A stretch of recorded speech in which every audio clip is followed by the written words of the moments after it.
Hari ini pemerintah memutuskan bahwa kenaikan tarif PPN dari 11% menjadi 12%.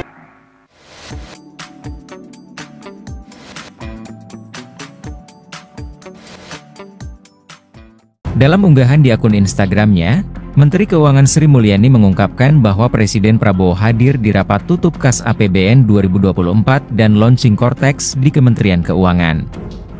Presiden Prabowo mengumumkan mengenai kebijakan PPN sesuai amanat UU Harmonisasi Peraturan Perpajakan UU 7 Tahun 2021.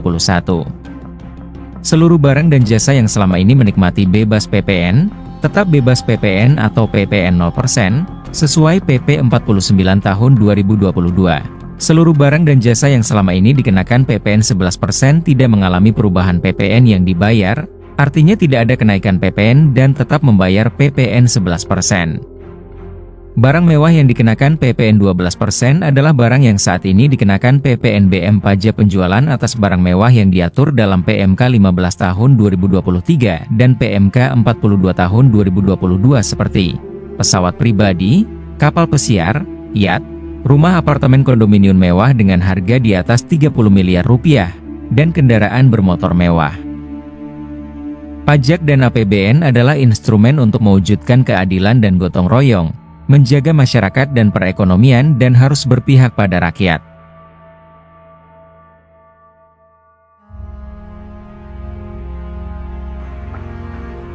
Dalam hal ini juga saya kira ada baiknya juga saya menyampaikan beberapa hal tentang kenaikan tarif pajak pertambahan nilai PPN yang mungkin masih ada suatu keraguan-raguan atau suatu ketidakpemahaman ya yang tepat, sehingga saya setelah koordinasi dan diskusi dengan Menteri Keuangan dan jajaran beberapa kementerian lain, saya merasa perlu bahwa untuk menyampaikan sendiri masalah PPN 12% ini. Jadi saudara-saudara sekalian, kenaikan tarif pajak pertambahan nilai menjadi 12% ini merupakan amanah, merupakan perintah dari Undang-Undang Nomor 7 Tahun 2021 tentang harmonisasi peraturan perpajakan. Jadi, sesuai kesepakatan pemerintah Republik Indonesia dengan DPR tahun 2021, kenaikan tarif dilakukan secara bertahap dari 10% menjadi 11% mulai 1 April 2022. Ini sudah dilaksanakan. Dan kemudian perintah undang-undang dari 11% menjadi 12% pada 1 Januari 2025 besok. Kenaikan secara bertahap ini dimaksud agar tidak memberi dampak yang signifikan terhadap daya beli masyarakat, terhadap inflasi, dan terhadap pertumbuhan ekonomi. Saudara-saudara, sudah merupakan sikap pemerintah yang saya pimpin, juga saya yakin juga pemerintah pendahulu saya, bahwa setiap kebijakan perpajakan harus selalu mengutamakan kepentingan rakyat secara keseluruhan, perlindungan daya beli rakyat, serta mendorong pemerataan ekonomi. Komitmen kita adalah selalu berpihak kepada rakyat banyak, berpihak kepada kepentingan nasional, dan berjuang dan bekerja untuk kesejahteraan rakyat. Karena itu, seperti yang sudah saya sampaikan sebelumnya, dan telah berkoordinasi dengan DPR RI. Hari ini pemerintah memutuskan bahwa kenaikan tarif PPN dari 11% menjadi 12% hanya dikenakan terhadap barang dan jasa mewah. Ya, saya ulangi ya supaya jelas. Kenaikan tarif PPN dari 11% menjadi 12% hanya dikenakan terhadap barang dan jasa mewah, yaitu barang dan jasa tertentu yang selama ini sudah terkena PPN barang mewah, yang dikonsumsi oleh golongan masyarakat berada, masyarakat mampu. Contoh, pesawat jet pribadi itu tergolong barang mewah yang dimanfaatkan ataupun digunakan oleh masyarakat papan atas. Kemudian kapal pesiar, yacht, ya, motor yacht. Kemudian rumah yang sangat mewah, yang nilainya di atas golongan menengah. Artinya, untuk barang dan jasa yang selain tergolong barang-barang mewah, ya, tidak ada kenaikan PPN, yakni tetap sebesar yang berlaku sekarang, yang sudah berlaku dari sejak tahun 2022. Ya. Untuk barang dan jasa yang merupakan kebutuhan pokok masyarakat, yang selama ini diberi fasilitas pembebasan atau dikenakan tarif PPN 0%, masih tetap berlaku. Ya, saya ulangi, barang dan jasa yang merupakan kebutuhan pokok masyarakat yang selama ini diberi fasilitas pembebasan dari pajak, ya, yaitu PPN 0% masih tetap berlaku.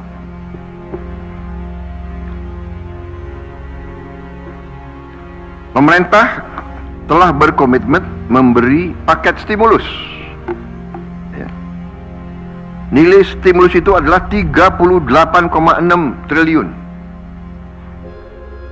Seperti yang pernah diumumkan sebelumnya. Bantuan beras untuk 16 juta penerima bantuan pangan, 10 kg per bulan. Diskon 50% untuk pelanggan listrik dengan daya maksimal 2200 volt. Pembiayaan industri padat karya. Ya. Insentif PPh pasal 21 bagi pekerja dengan gaji sampai dengan rupiah 10 juta per bulan. Kemudian bebas PPh bagi UMKM beromset kurang dari 500 juta per tahun dan lain sebagainya. Jadi paket stimulus ini nilainya semua adalah 38,6 T. Untuk barang dan jasa yang dibutuhkan oleh masyarakat banyak, yang tetap diberi pembebasan PPN, yaitu tarif 0%, antara lain kebutuhan pokok, beras, daging, ikan, telur, sayur, susu segar, jasa pendidikan, jasa kesehatan, jasa angkutan umum, rumah sederhana, air minum. Saudara-saudara, dengan ini saya kira sudah sangat jelas bahwa pemerintah akan terus berupaya untuk menciptakan sistem perpajakan yang adil dan pro rakyat. Saya kira hal-hal yang lebih teknis akan ditindaklanjuti oleh kementerian-kementerian yang terkait dan semua lembaga yang terkait. Haji Agus Harimurti Yudhoyono, MSc, MPA, MA, Menteri Koordinator Bidang Infrastruktur dan Pembangunan Kewilayahan.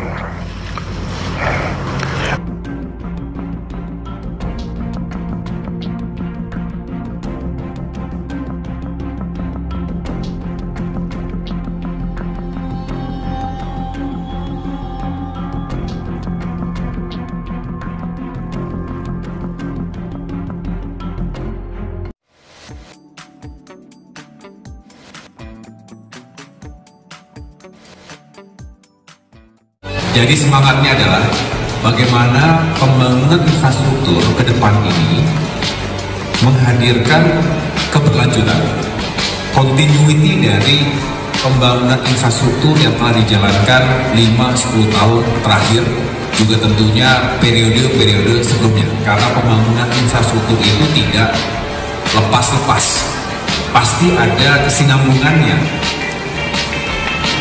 Dan ini penting karena kalau pembangunan infrastrukturnya seperti terjadi disconnection antara satu pemerintahan dengan pemerintahan berikutnya, rasanya tidak efektif, tidak efisien, dan nilainya jadi tidak maksimal.